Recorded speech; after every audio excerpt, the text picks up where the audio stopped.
नमस्कार। मैं शालिनी दहिया आज आपके बीच 9वीं कक्षा की पुस्तक क्षितिज का पाठ 4 सांवले सपनों की याद लेकर आपके बीच उपस्थित हूँ। सांवले सपनों की याद पाठ जाबिर हुसैन द्वारा लिखा गया है। यह पाठ उन्होंने जून 1987 में सालिम अली की मृत्यु के बाद डायरी शैली में लिखा। सालिम अली की मृत्यु से दुखी लेखक ने अपने दुख को इस पाठ के रूप में अभिव्यक्त किया है। लेखक ने सालिम अली को पक्षी विशेषज्ञ होने के साथ साथ पर्यावरण प्रेमी भी माना है। सालिम अली की शव यात्रा का वर्णन करते हुए उन्होंने उनकी याद में जो कुछ बातें उनको चलते चलते याद आ रही हैं, उन्हीं यादों को सांवला कहा है क्योंकि वो दुख से भरी हैं। यहाँ पर सांवला रंग दुख को अभिव्यक्त कर रहा है। जाबिर हुसैन की हिंदी, अंग्रेजी और उर्दू तीनों भाषाओं पर अच्छी पकड़ थी। तीनों भाषाओं में वो कुशलतापूर्वक लेखन कार्य करते थे। यहाँ पर भी उन्होंने सहज भाषा का प्रयोग करते हुए कहीं कहीं अपनी भाषा में शब्दावली जो तत्सम उर्दू अंग्रेजी की शब्दावली का भी प्रयोग किया है। तो उन्होंने डायरी विधा में यह अभिनव अर्थात नया प्रयोग किया है जो अपनी प्रस्तुति शैली और शिल्प में नया है। सुनहरे पक्षियों की पंखों पर सांवले सपनों का एक झुंड सवार है। यह झुंड मौत की वादी में जा रहा है। उस मौत की वादी को खामोश वादी कहा है लेखक ने, जिसमें सबसे आगे सालिम अली हैं। वे अपने कंधों पर सैलानियों की तरह अंतहीन सफ़र का बोझ उठाए हुए हैं। यह उनका अंतिम सफ़र है अर्थात उनकी शव यात्रा है। वे उस वन पक्षी की तरह हैं जो अंतिम गीत गाने के बाद मौत की गोद में जा बसा हो।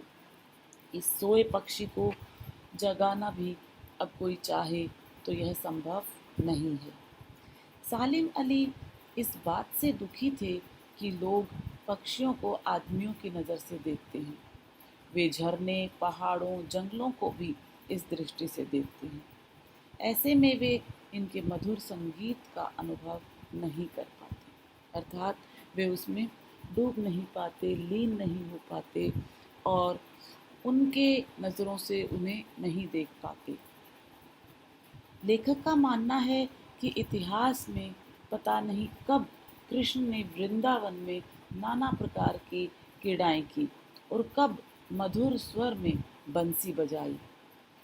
वृंदावन संगीत में हो उठा, पर आज वृंदावन जाने पर यमुना का सांवला पानी सारे घटनाक्रम को याद दिला देता है।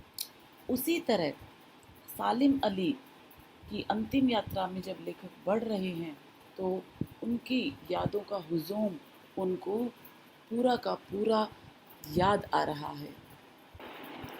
जिस प्रकार कृष्ण की बांसुरी से उत्पन्न जादू से वृंदावन कभी खाली नहीं हो सकता, उसी प्रकार जो काम सालिम अली ने किए पक्षियों के लिए, जो उन्होंने अपना जीवन समर्पित किया, उसकी यादें भी कभी यहाँ के लोगों के जहन से नहीं जाएंगी।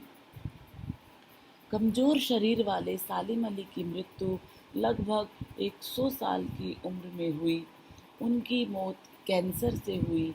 इस उम्र में भी उनकी आँखों की ज्योति अच्छी थी जो पक्षियों की हिफाजत के लिए कटिबद्ध थी, प्रतिबद्ध थी।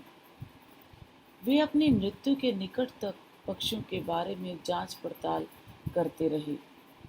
सालिम अली प्रसिद्ध बर्ड वॉचर थे अर्थात जो पक्षियों की जीवन को नज़दीक से देखते हैं, वॉच करते हैं, देखते हैं पक्षियों के जीवन को। यदि पक्षियों के जीवन की गतिविधियों को कोई व्यक्ति देखेगा तो हम उनकी जीवन मृत्यु, उनके आहार, उनकी शैली के बारे में जान पाएंगे और उनकी हिफाजत में कुछ कदम आगे बढ़ा पाएंगे। एकांत के क्षणों में प्राकृतिक दृश्यों को देखने में वे हमेशा खोए रहते थे।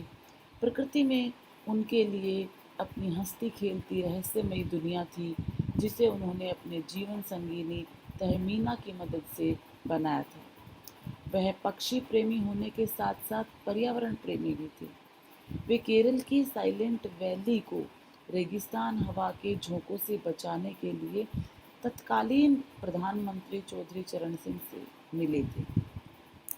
चौधरी चरण सिंह को जब उन्होंने वहाँ की रेगिस्तानी हवाओं के बारे में और पक्षियों की दुर्दशा के बारे में बताया तो प्रधानमंत्री की आंखें भर आई थी। आज न चौधरी चरण सिंह जिंदा हैं और न पर्यावरण प्रेमी सालिम अली। ऐसे में प्रकृति, पर्यावरण और पक्षियों की चिंता कौन करेगा?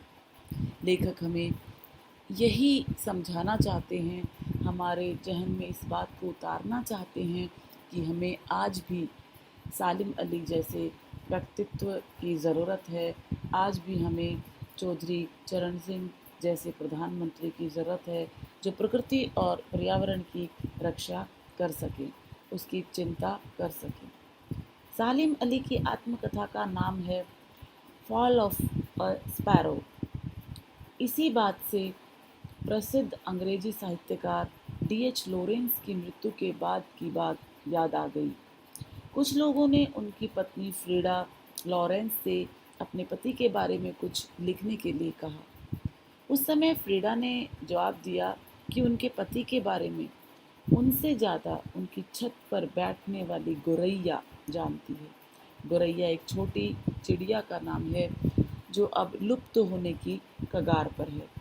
ये छोटी झाड़ियों में झुंड बनाकर रहती है और झाड़ियाँ हम लोग विकास के नाम पर काटते जा रहे हैं, तो हम उनका घर जो है वो छीन रहे हैं। यह मनुष्य के आसपास रहना अधिक पसंद करती है। तो इस तरह लॉरेंस और सालिम अली दोनों ही प्रसिद्ध पक्षी प्रेमी थे और दोनों पक्षियों के बहुत करीब थे। बचपन के दिनों में उनकी एयर गन से घायल होकर गिरने वाली गोरैया उन्हें जीवन भर के लिए नई नई खोज और नए नए रास्तों की ओर ले गई। जब सालिम अली की एयर गन से एक गोरैया मर गई थी तो उन्हें इस बात का बहुत दुख था और उन्होंने अपनी जीवन की दिशा को उसी वक्त बदल लिया था और खुद के से यह वचन प्रण किया था कि मैं अब हमेशा अपना जीवन इन पक्षियों के लिए ही समर्पित करूँगा। उसी दिन से वे पक्षियों के विषय में रुचि लेने लगे और उनके लिए ही अपने जीवन को समर्पित कर दिया। प्राकृतिक रहस्यों को जानने के लिए नित नई ऊंचाइयां छूने लगे। वे भी लॉरेंस की तरह नैसर्गिक जिंदगी के प्रतिरूप बन गए थे। सालिम अली आजीवन भ्रमणशील रहे।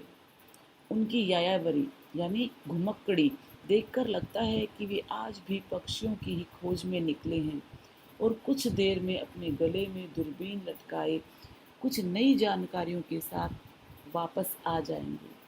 लेखक पूछता है कि तुम लौटोगे ना सालिम अली?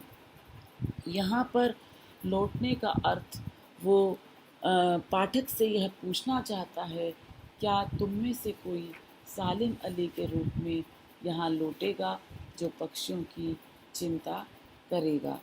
तो यह सोचकर उनकी आंखें नम हो जाती हैं। जब तक वो नहीं लौटते, क्या उन्हें गया हुआ मान लिया जाना चाहिए? लेखक यह सवाल भी करते हैं।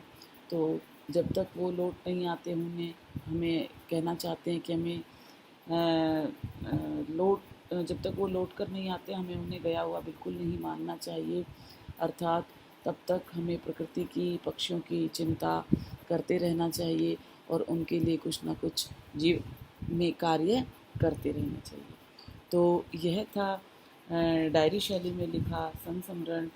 उम्मीद है आपको समझ में आ गया होगा और आप एक बार बैठकर एकाग्रचित होकर जब पाठ को पढ़ेंगे तो निश्चित रूप से आपको यह भली प्रकार से समझ में आ जाएगा। धन्यवाद। आपके बीच जल्द ही इस पाठ के प्रश्न उत्तर की चर्चा के साथ फिर एक बार जुड़ूंगी।